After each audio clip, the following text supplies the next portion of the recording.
तर चला मी निघाली होती रिटर्न चाकणला जाण्यासाठी. तर इथं तीच माझं चालली होती आवराआवरी करायचं. सकाळची कामं तर सगळी झाली होती. त्यानंतर आम्ही निघालो म्हणजे 5:30 वाजता निघालो होतो आम्ही इथून. मावशी काका तिथूनच जाणार होते त्यांच्या गावी. त्याच्यामुळे मला तिथं चाकणला सोडून ते पुढच्या प्रवासासाठी निघणार होते.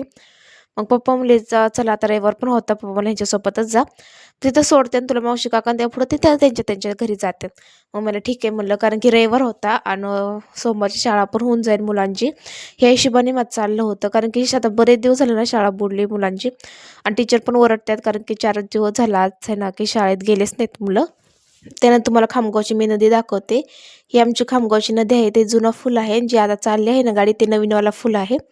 जुनावाला पण फुल होता चांगला, पण जसं आहे ना नदीला जेव्हा पूर येतो ना, म्हणजे पावसाच्या टायमिंगला, तेव्हा पूर्ण फुलावरून पाणी येतं, की आहे ना बघण्यासारखं असतं बरं का. भरपूर जण बघायला येतात असे. मी पण गेले होते एकदा.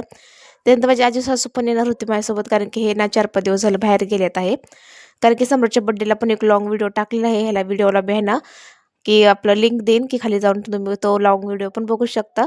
तेव्हा पण नव्हते ते, कारण की ह्यांचं कामच होतं 4-5 दिवस, त्याच्यामुळे हे नव्हते. त्याच्यामुळं मी म्हटलं चला आजी-सासूला घेऊन जाते.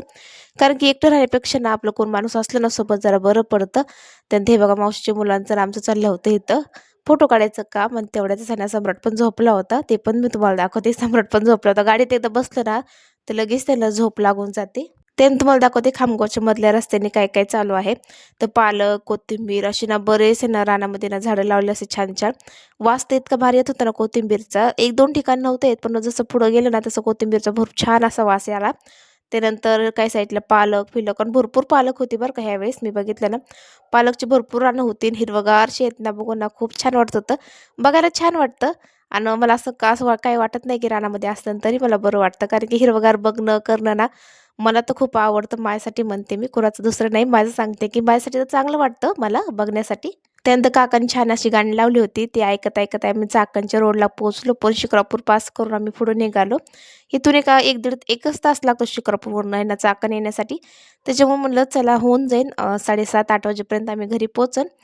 त्यानंतर आहे ना सम्राट अजून झोपला होता. आम्ही पण झोपायची तयारी चालू होती, कारण की दमल्यासारखं झालं होतं गाडीत बसून-बसून बराच वेळ. त्यामध्ये अर्धा-अर्धा तास तर मला झोप काढू, कारण की ना घरी गेलं तर ना झाडलोट, फरशी-फिरशी करणं हे भरपूर कामं असेल, कारण की 4-5 दिवस झाले ना घर ब्लॉक आहे. त्यानंतर ना मी पण थोडीशी झोप काढली 15-20 मिनिटाची. पण जरा बरं वाटलं, कारण की थोडंफार झोपलं ना तर बरं वाटतं. थंडगार हवा येत होती आणि त्याच्यामुळे मला आपोआप डोळे झाकले माझे.